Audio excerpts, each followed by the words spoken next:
Neemias capítulo 10. Neemias capítulo 10. Já disse, não estou fazendo uma série em Neemias, né? Estou fazendo uma série a respeito do avivamento, mas como no livro de Neemias nós temos o exemplo de um grande avivamento, eu utilizo bastante esse livro, porque tem muita coisa que ali me ensina para que eu possa aprender, e ministrar a respeito do avivamento. Eu já falei do capítulo 8, do capítulo 9, e hoje vou falar do capítulo 10.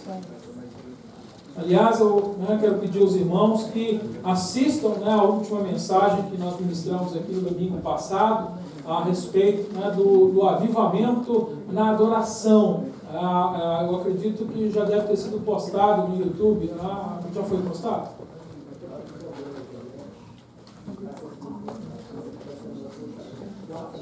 Está com 4 semanas de atraso? Tá, então vamos botar em dia, porque tem gente seguindo. Então tá bom, então ele vai estar colocando em dia. Então eu quero te incentivar, que na semana passada, como fez aquele frio muito intenso, muita gente não veio, Eu sei que vocês foram para o monte orar, Por isso que vocês não estavam aqui, tá? Todo mundo lá no monte de coberta,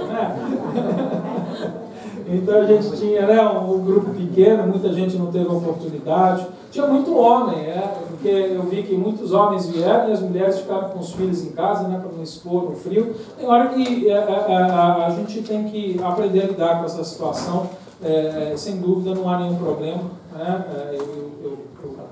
Eu digo isso aqui. Não é pecado o irmão não vir num culto. Agora, isso não significa que a gente não deve estar participando da congregação no culto das igrejas, mas de vez em quando a gente pode tirar um tempo com a nossa família, que nem eu falo para os irmãos no verão, de vez em quando é espiritual também pegar sua família e ir para a praia com ela, e gastar tempo com seus filhos, e conversar com seus filhos, e participar, porque faz parte, você participar da vida dele. Tem gente que vive 7 dias da sua vida na igreja e não cuida dos filhos em casa, não cuida da esposa, não cuida do marido, e aí depois não entende porque o casamento está indo para o buraco. Porque não é o fato de você vir para a igreja que vai fazer a tua família a ser firme, é o fato de você ser um crente de compromisso com Deus no seu relacionamento, na sua igreja e em tudo que você faz que vai realmente sustentar a tua família. Isso é importante. E hoje aqui nós vamos falar um pouquinho a respeito disso, dentro do capítulo 10 de Neemias. Nós hoje vamos estar falando sobre o avivamento da santidade. Eu falei a respeito do avivamento da Bíblia, eu falei a respeito do avivamento da pregação, eu falei a respeito do avivamento da adoração, tenho falado a respeito de avivamento em várias áreas da nossa vida, mas uma área que é importantíssima, que precisa ser avivada novamente no meio do povo crente, do povo evangélico, é a santidade, porque parece que isso também hoje deixou de ter importância na vida da igreja ou na vida de um crente. A santidade é algo que se fala, é algo que se canta, mas é uma coisa que tem sido muito pouco vivida, e a gente precisa aprender um pouco mais sobre a santidade. E aqui agora nesse capítulo 10 de Neemias, ele vai lembrar o povo da necessidade dessa santidade, da necessidade da separação, da separação do mundo, da separação das coisas do mundo, da separação do pecado, e se separar para Deus, para as coisas de Deus, para as coisas celestiais. Então aqui ele vai ensinar a gente a respeito disso. Eu queria começar no último versículo do capítulo 9, na semana retrasada nós falamos do versículo 9, quando eu falei a respeito de oração, e quando a gente termina o capítulo 9, ali no último versículo 38 do capítulo 9, eles falam que eles ali vão firmar um pacto, eles vão assinar um pacto. Eu vou ler com você a partir do versículo 38, então, e diz: contudo, por causa de tudo isso, firmamos um pacto e os escrevemos e selamos os nossos príncipes e os nossos levitas e os nossos sacerdotes. Versículo 1 do capítulo 10.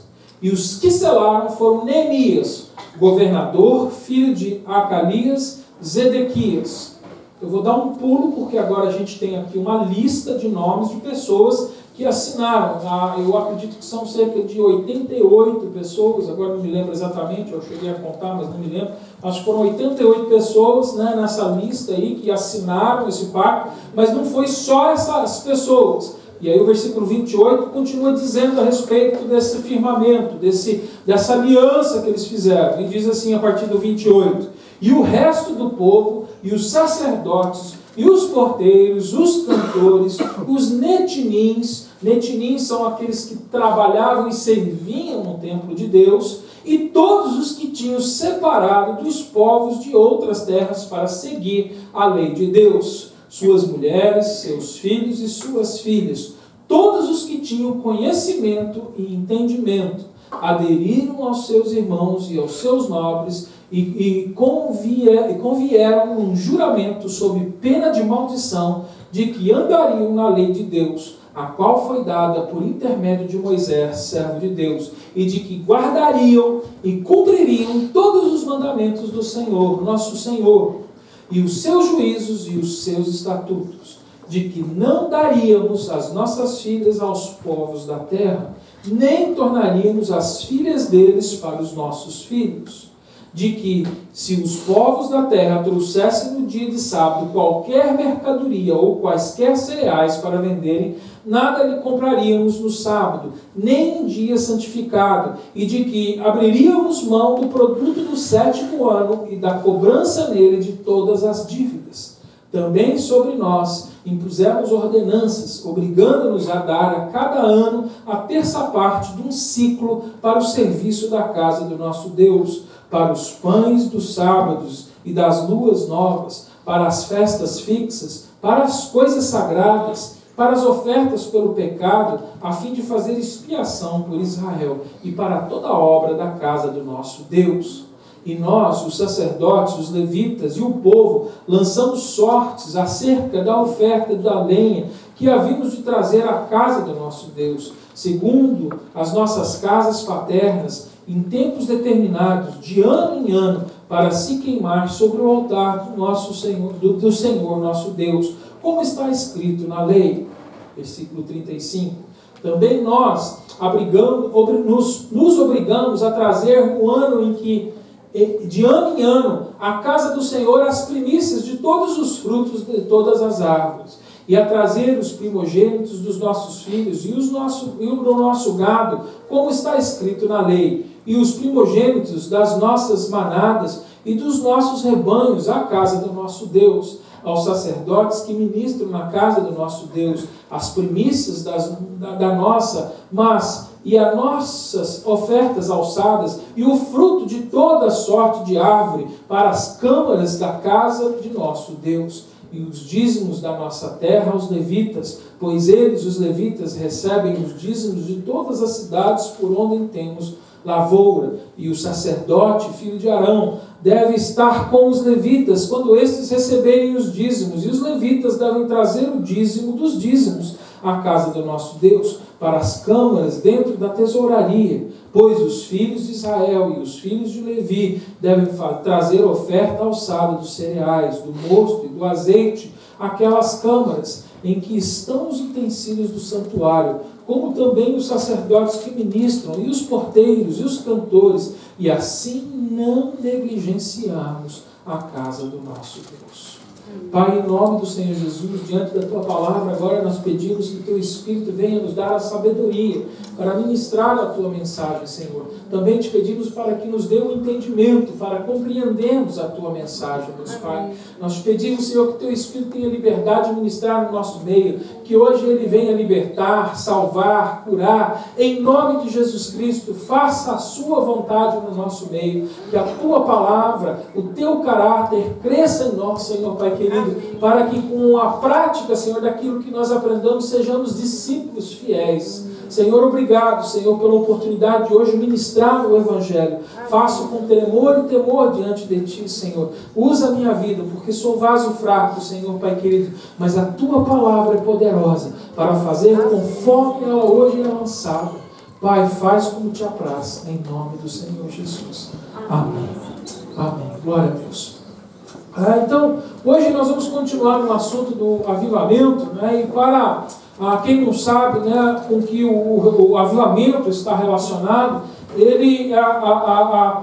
Quem não compreende o que um avivamento significa, esse termo avivamento ele está relacionado com a vida do crente, né? A vida do crente. Hoje eu não vou estar definindo, porque nós já definimos várias vezes o que é um avivamento, mas o avivamento é algo que é necessário para aquele que está morto, aquele que está esfriado. E avivamento é algo que o crente necessita. Aí você vai me dizer, mas o crente não está morto, ele foi vivificado pelo Espírito Santo de Deus, e é verdade. Nós vivemos hoje pelo Espírito Santo de Deus, mas a palavra de Deus, ela diz que é possível que, mesmo com o Espírito Santo, nós venhamos a nos esquecer deste primeiro amor que houve em nós um dia. Nós podemos nos esfriar na presença de Deus, né? A gente pode incorrer em desânimo. Hoje eu falei aqui na escola dominical, e estas coisas na palavra de Deus é comparado à morte, é comparado, né, ao esfriamento.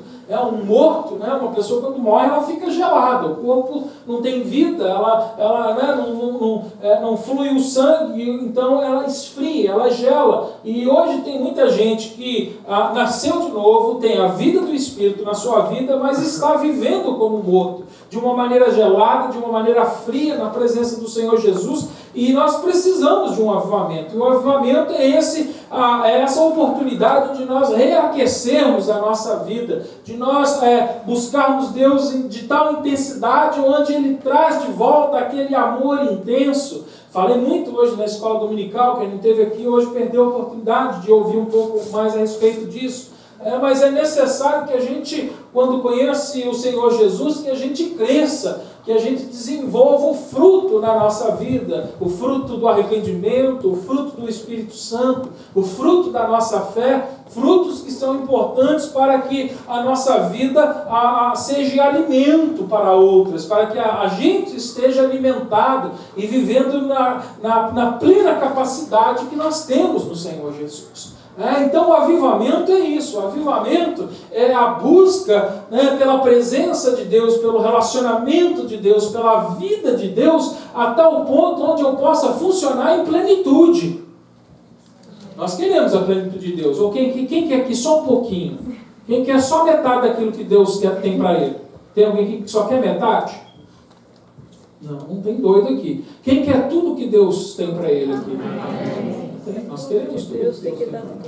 Quem quer só meia salvação aqui? Alguém quer meia salvação? Não, a gente quer a salvação inteira. A gente quer a plenitude, a gente quer tudo, mas Deus também quer da gente.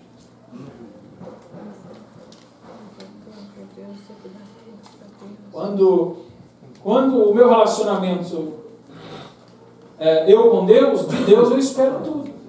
De Deus eu espero a plenitude. Mas quando é do relacionamento de Deus comigo, aí eu falo assim, não, olha, Senhor, eu não tenho muito para dar, só nesse tiquinho aqui.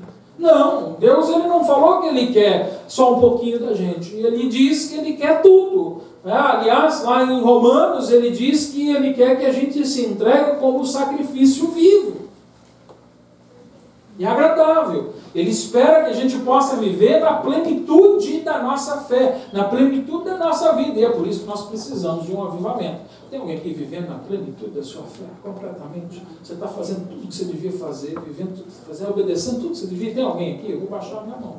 Então eu acho que nós precisamos de um avivamento. Hoje aqui, né, a gente está diante de uma realidade da palavra de Deus, onde nós vemos a necessidade de sermos avivados, de sermos levados de volta ao primeiro amor, né, de sermos levados de volta, né, àquela chama que o Espírito Santo um dia acendeu, para que ela possa, né, ser ativa na nossa vida, e o calor dessa chama possa gerar em nós uma atitude de obediência, uma atitude de entrega, uma atitude de compartilhar, né? Nós cantamos aqui naquela música linda que hoje foi ensinada, Senhor, né, nos leva a anunciar, né, desperta em nós Então, para isso, nós precisamos de um avivamento, nós precisamos ser avivados.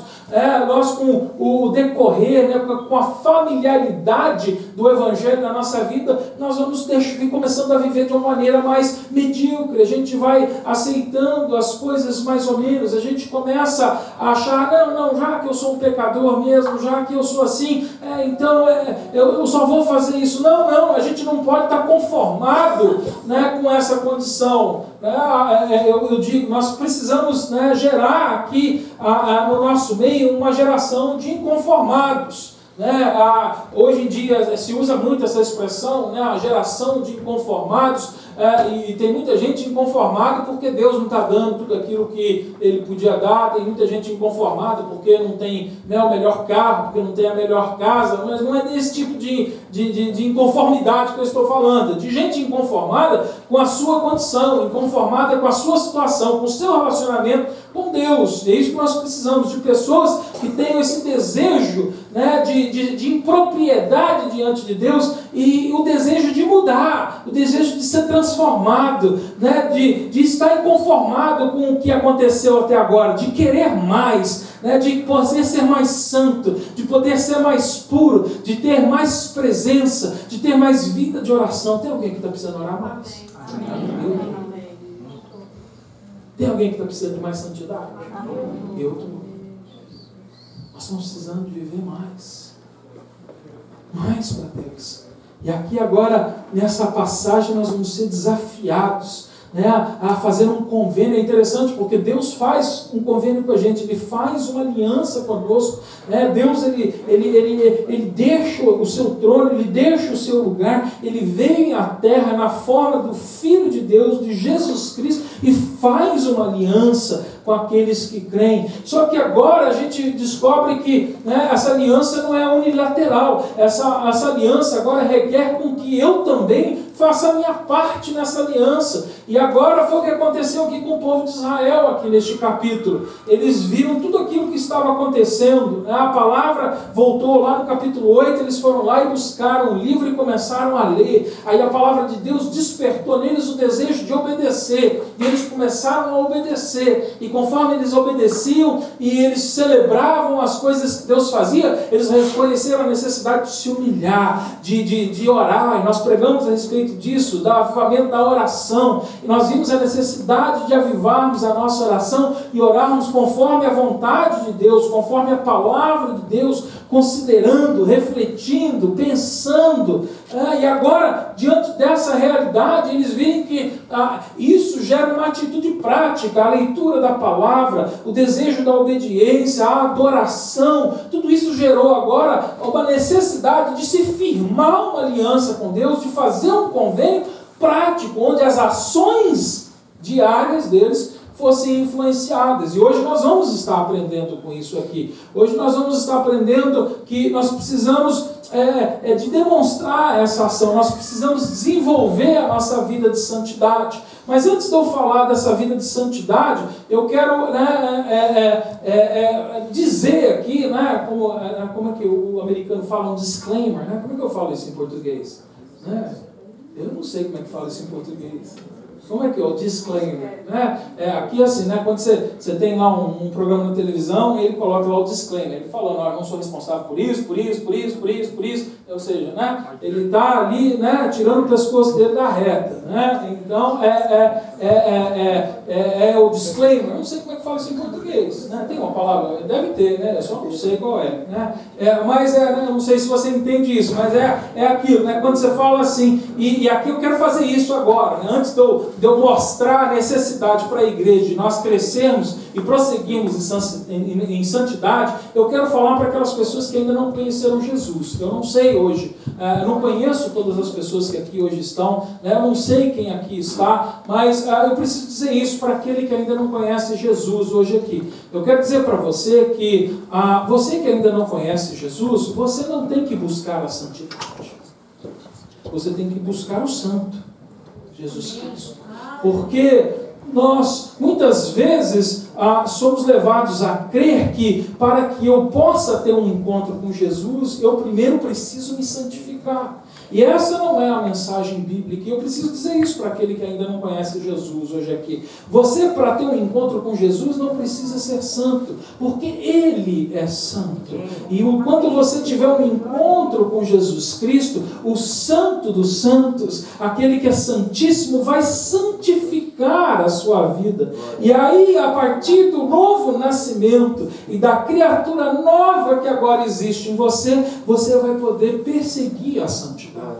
Então eu quero que você entenda isso. Você que ainda não conhece Jesus, não adianta você buscar a santidade para encontrar Jesus. Você tem que primeiro encontrar Jesus para depois você encontrar a santidade. E eu quero dizer isso para os crentes também, porque hoje nós estamos ministrando um evangelho invertido, onde nós esperamos que as pessoas primeiro se consertem para depois conhecer Jesus. Quem conserta alguém é Jesus. Então eu primeiro prego quem é o santo para que haja santidade nessa pessoa, porque a única pessoa que tem o poder de nos fazer santo é Jesus.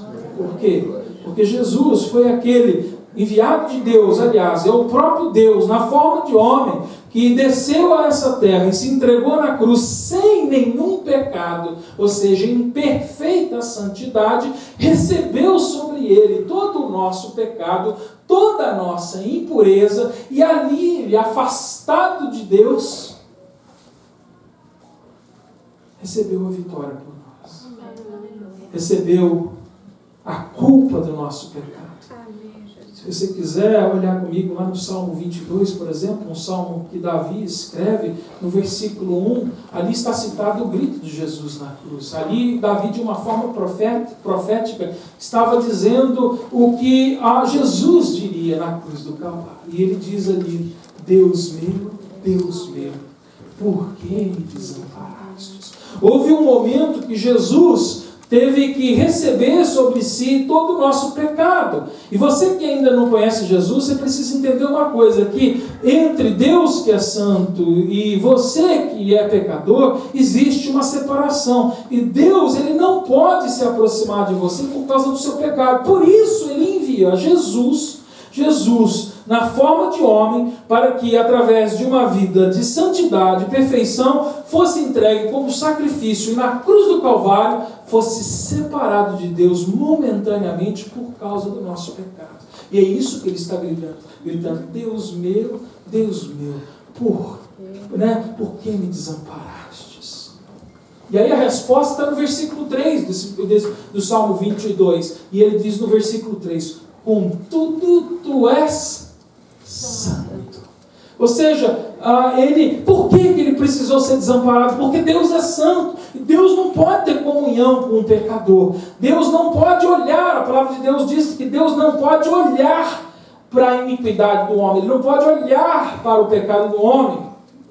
E aqui eu quero dizer uma coisa para vocês: isso não significa que Deus não está vendo o teu pecado. Deus não significa que Deus não está vendo a tua iniquidade. O que significa é que Deus não tem parte com isso. E por isso Ele preparou esse plano maravilhoso, o plano de amor, onde Ele envia o seu próprio Filho para morrer em nosso lugar e imputar sobre nós a santidade. Por isso que não adianta eu perseguir a santidade antes de ter tido um encontro com Jesus. Se hoje há alguém aqui que não conhece Jesus e está buscando santidade na sua vida, eu quero te convidar a vir a Jesus e entregar a sua vida a Jesus, porque Ele sim, lá na cruz do Calvário, recebeu o teu pecado e pagou pela tua culpa. E se hoje, com arrependimento no teu pecado, você crer no nome do Senhor Jesus, você será salvo. Isso é santidade. E a partir deste momento Ele te faz santo. E aí agora eu quero falar com os crentes. Tem crente aqui? Amém. Tem alguns. Não tem muito. Né? Tem crente aqui? Amém. A fé foi fraca hoje.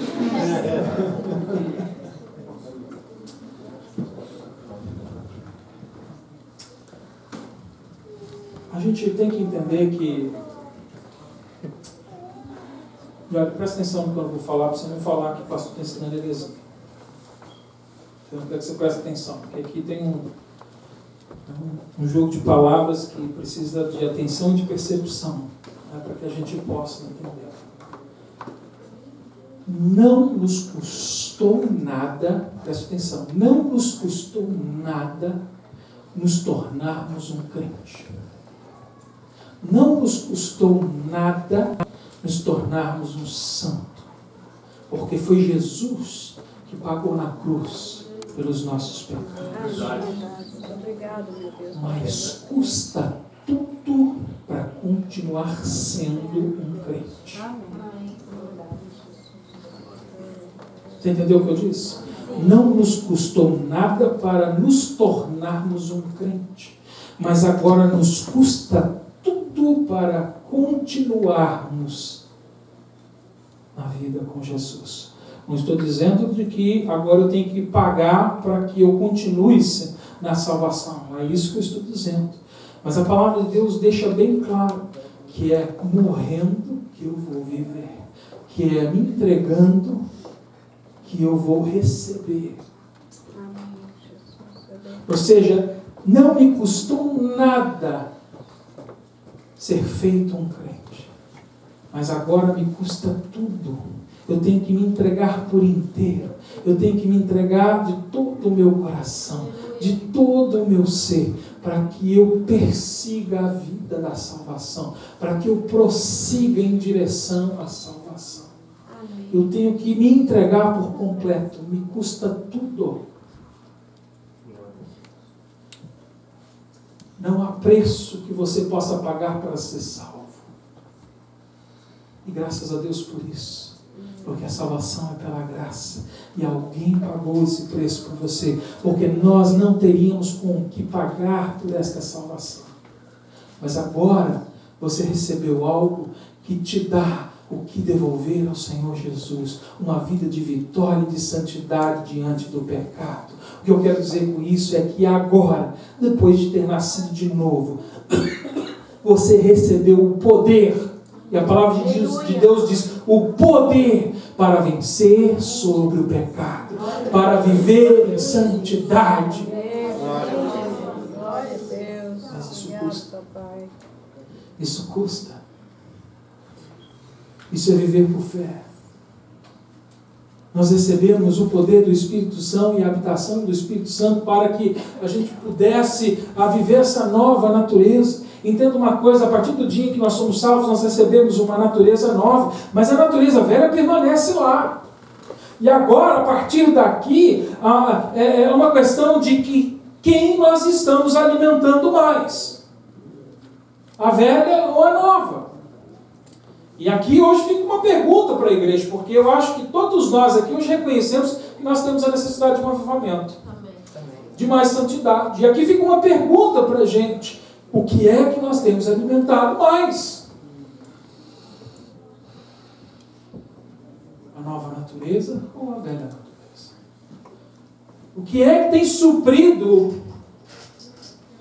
Qual é o suprimento? Qual é o alimento que eu tenho buscado mais? O que é que eu tenho alimentado mais para que eu desenvolva agora a minha salvação? Porque a palavra de Deus usa isso. Ela usa essa expressão, né? O desenvolver da nossa salvação. Ele não está falando ali que um dia ser mais salvo que o outro, mas ele fala do nosso desenvolvimento, do nosso sistema, está relacionado com o nosso crescimento em relação à salvação. Ou seja, você foi salvo e agora ele desenvolve, agora o Espírito Santo de Deus habita em você para te ajudar a desenvolver na sua salvação.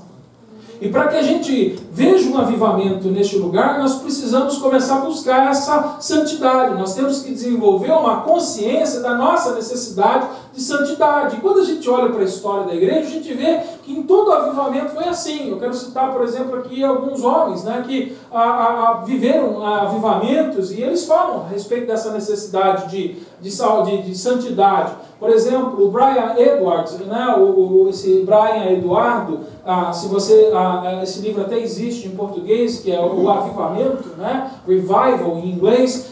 Ele escreve, e aqui tem uma coisa que ele diz que é bastante interessante. Ele diz: Deus procura por pessoas que estarão dispostas a entregar tudo para que as suas vidas continuem limpas. Sem exceção, as pessoas que Deus usa para o avivamento são aquelas que temem a Deus e ao pecado e nada mais. Hoje em dia a gente conversa com os crentes, e aí o crente, né, começa a conversar, e começa a compartilhar de várias coisas, e fala, mas eu ainda tenho medo disso, eu tenho medo daquilo, né? A gente está cheio de medo. Tem medo de agir por fé, tem medo de tomar uma decisão, tem medo. E para que haja um avivamento na nossa vida, a gente tem que entender que a gente só precisa ter medo de uma coisa. A gente só precisa ter medo de Deus, porque Ele é santo e poderoso e Ele determina onde a gente vai estar e onde a gente não vai estar. E a gente tem que ter medo do pecado, porque o pecado separa a gente de Deus. E o dia que nós desenvolvermos um temor no nosso coração, que só nos faz ter medo diante do nosso Senhor e diante do pecado, a gente vai começar a viver um avivamento. Deus sempre e só usou aqueles que de uma maneira completa começaram a se entregar, a buscar uma vida limpa. Nada mais importava do que a limpeza, a pureza de vida. Se você quiser ver um avivamento, você vai precisar tomar uma decisão. Eu lembro que há 2 semanas atrás, quando nós falávamos a respeito da restauração da oração, eu falei que até então eu fazia a pergunta, quem quer um avivamento? E os irmãos levantavam a mão, nós queremos um avivamento. E eu, a partir daquele dia, eu disse assim, agora a pergunta não deve ser mais quem quer um avivamento, quem está disposto a pagar o preço pelo avivamento. Eu lembro que quando eu perguntava, quem quer um avivamento? Todo mundo aqui levantava a mão. Eu sei que até 1 ou 2 não levantassem a mão. Todo mundo levantava a mão. Mas no dia que eu fiz a pergunta aqui, quem está disposto a pagar o preço pelo avivamento? Eu queria que você estivesse aqui na frente. A gente vai vendo que a coisa vai ficando mais... Mas eu faço essa pergunta de novo. Quem está disposto a pagar por um avivamento? Deus vai levantar aqui neste lugar, eu creio. E eu estou certo que não são todos, mas eu estou certo que se nós nos dedicarmos, se nós buscarmos, Deus vai levantar um grupo de pessoas que vai trazer um avivamento para esse lugar. E através dessas pessoas, outras pessoas serão ministradas e tocadas, e outras pessoas vão conhecer essa presença gloriosa do Senhor Jesus. E é por isso que eu continuo ministrando e crendo a respeito de um avivamento, porque nós precisamos de um avivamento neste lugar. Eu quero ver um avivamento. Eu quero entregar a minha vida ao avivamento. E eu sei que eu preciso ainda entregar muito mais para que esse avivamento seja uma realidade na minha vida. Mas eu quero ser um instrumento de Deus. Tem alguém comigo nessa batalha? Glória a Deus, irmão. Olha, tu está de olho fechado, porque eu não quero nem ver quem falou. É você com Deus.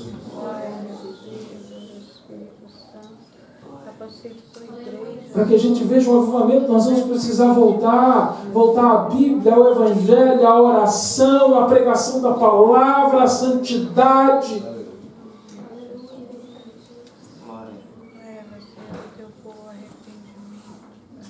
João Wesley, em 1734, ele disse que ele não ia mais andar com gente que não acrescentasse a vida dele. Ele não era salvo quando ele falou isso. Ele foi ser salvo 4 anos depois. Mas 4 anos antes da sua salvação, ele percebeu que andar com gente que não edifica, andar com gente que não colabora para a santificação da vida de uma pessoa, não trazia nenhum lucro. E ele, quando resolveu fazer separação para Deus, ele teve um encontro com Deus. E Deus, de fato, o separou e o salvou. E ele diz assim, meu único objetivo na vida é buscar a santidade pessoal. Porque sem ser santo, eu mesmo, eu não posso promover a santidade nos outros.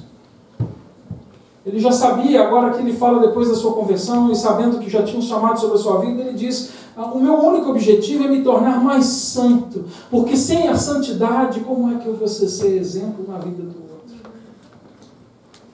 A gente quer santidade para essa cidade, a gente ora, Senhor, converte este mundo, muda a nossa cidade, muda o nosso país, muda o nosso estado, a gente ora pelos governantes, a gente pede pela misericórdia de Deus. Mas você está vivendo o exemplo daquilo que você está pedindo? Porque a oração tem poder, mas o teu exemplo também. Porque hoje em dia, muita gente ouve a nossa oração e olha de longe e diz: está pedindo, mas não vive. Quer dos outros, mas não faz. É hora da gente largar a hipocrisia e começar a viver a vida com Deus. Um outro homem, David Brainerd, esse homem fantástico, olha, existe, né, uma biografia a respeito da vida dele, olha, eu aconselho, crente, você precisa ler a biografia da vida desse homem, né? Um homem de Deus, um homem que foi transformado por Deus, e ele, durante um tempo, ele fez missão entre os índios aqui norte-americanos, o David Brainerd, e um dia ele estava numa dessas tribos, e era o dia de um festival, onde essa tribo fazia uma comemoração, uma festa pagã.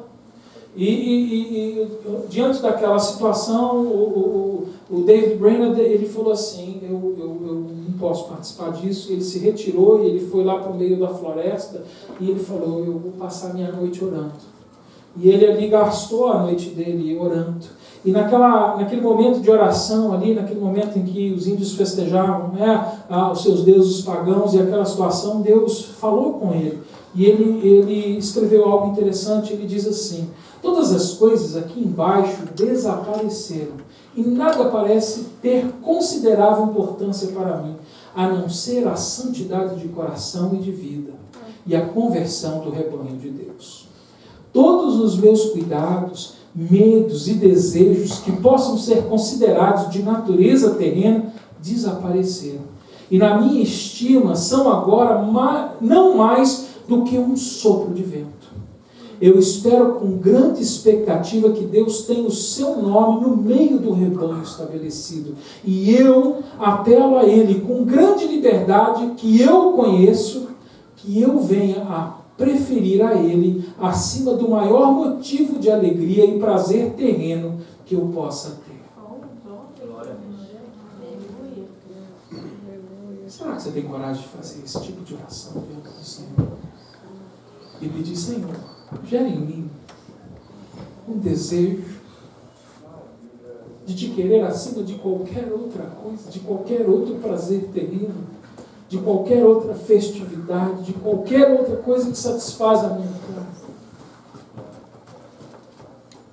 Só a santidade pode trazer a coragem para que a gente faça esse tipo de oração. Mas eu leio a respeito da vida desses homens porque nós precisamos aprender com os nossos irmãos, e pelo testemunho dos nossos irmãos, nós somos edificados. E nós devemos, sim, repetir, né, as ações e as atitudes desses homens que demonstraram a vida de Deus, uma santidade, e que foram veículos de um grande avivamento. Um outro homem, um canadense chamado Campbell, Duncan Campbell. Esse homem, ele fazia parte da tropa, do exército, e na grande guerra que houve naquela região, ele um dia levou um tiro, e ele caído ali no chão, um dos tropeiros passou, o viu e colocou ele no cavalo, e ele disse que ele ali ia deitado no cavalo, porque ele estava muito mal, e enquanto o tropeiro levava ele de volta, ao forte, à base, ele teve um momento de refletir na sua vida. Ele era crente, esse homem era crente, e ele começou a refletir, e ele começou a perceber o quanto ele tinha vivido toda a sua vida conhecendo a Cristo em vão, sem fruto, sem desenvolvimento, de uma maneira medíocre. E diante dessa situação, ele faz um pedido, ele faz uma oração, e a oração dele foi bem curta. Ele disse assim: Senhor, faz-me tão santo quanto salvo eu sou.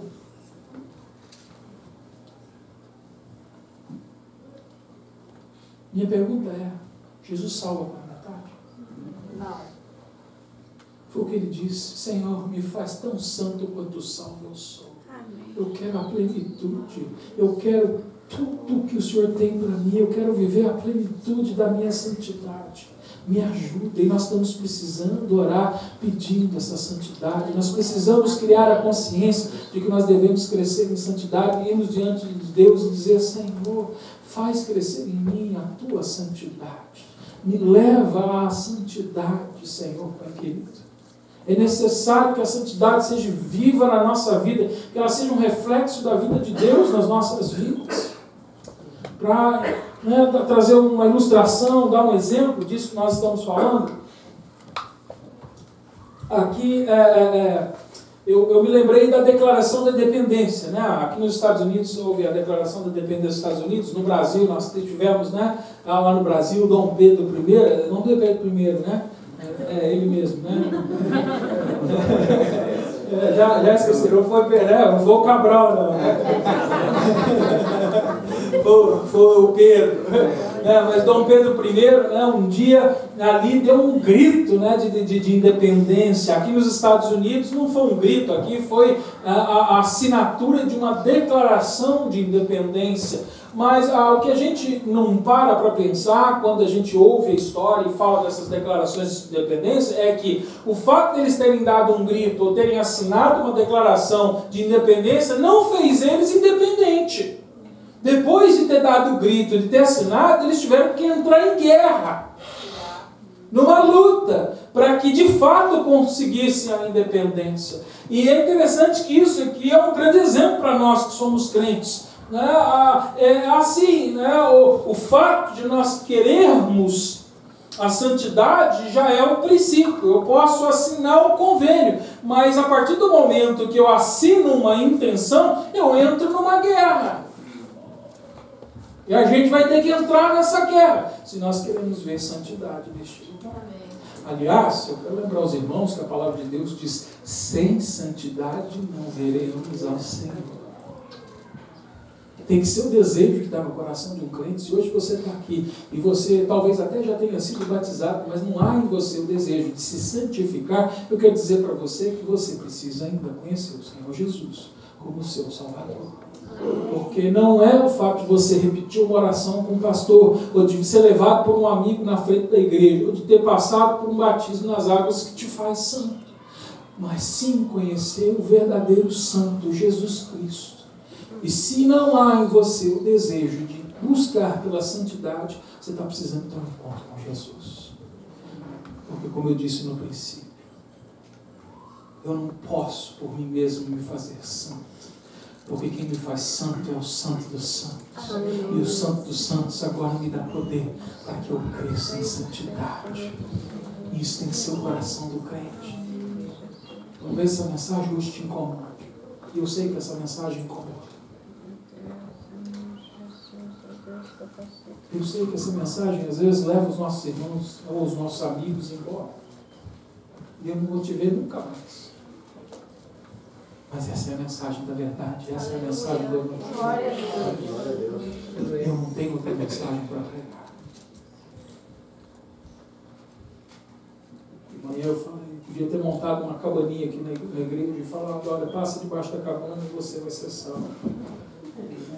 Já vi lá no Brasil também que tem uma igreja que tem na porta escrita aqui está a salvação. Aí ele diz: se você passar debaixo, batendo a porta, você está salvo. Eu podia pôr um batente com isso escrito lá fora. Né? Existe hoje, né, uma série de apelos vendendo a salvação, mas eu não posso vender a salvação porque não fui eu que a comprei, foi Jesus Cristo através da sua própria vida, do seu sangue, do seu sacrifício. E a mensagem que ele deixou para mim é: vem, arrepende-te, crê em mim e serás salvo. Um salvo tem desejo de ser como seu Salvador. Um salvo tem o desejo de ser santo.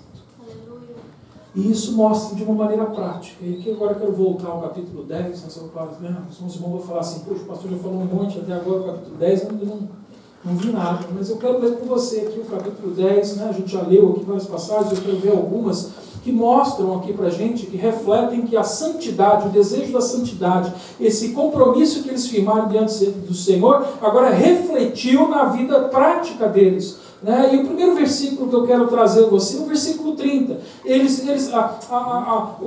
Esse convênio, essa aliança, esse desejo de santidade fez com que eles praticamente buscassem a santidade em 3 áreas principais da vida deles. Né? A primeira atitude prática refletiu na casa, na família. A segunda, na sociedade. E a terceira, na adoração do povo.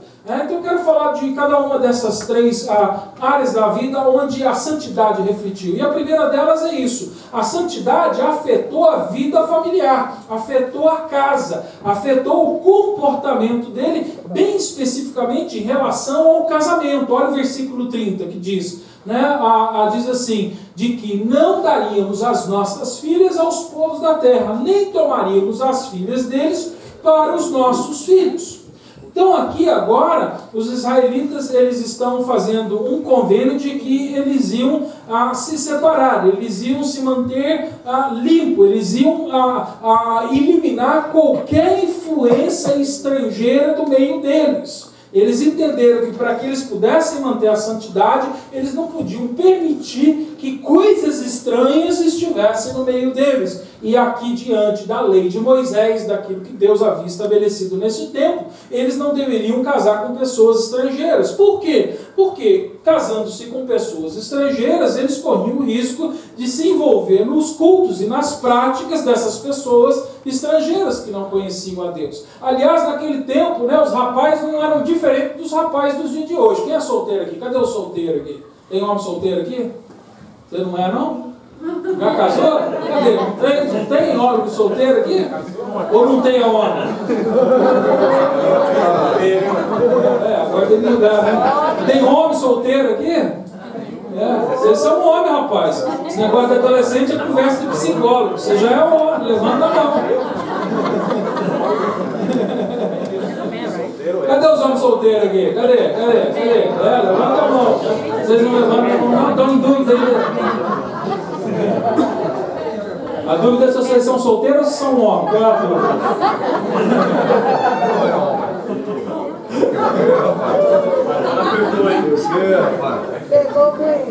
Então nós temos que orar para os rapazes ali. Mas vocês que são solteiros e homens, aqueles que são homens solteiros não eram diferentes dos rapazes solteiros dos homens solteiros daquela época. A gente vê na Bíblia que era exatamente isso que acontecia. Quando passava aquela fenícia bonitinha, dos olhinhos bonitinhos, do cabelo compridinho, do corpinho ajeitadinho, o sangue daqueles meninos bombeava, o coração pulava e eles não queriam saber. Mudou. O sentimento é o mesmo, hein? Mas diante da palavra de Deus e da aliança que eles tiveram com Deus, eles entenderam que era necessário eles viverem de uma maneira diferente. Porque viver com Deus não é viver com qualquer outra pessoa. Não é seguir o curso que todo mundo está seguindo. Mas é tomar algumas decisões.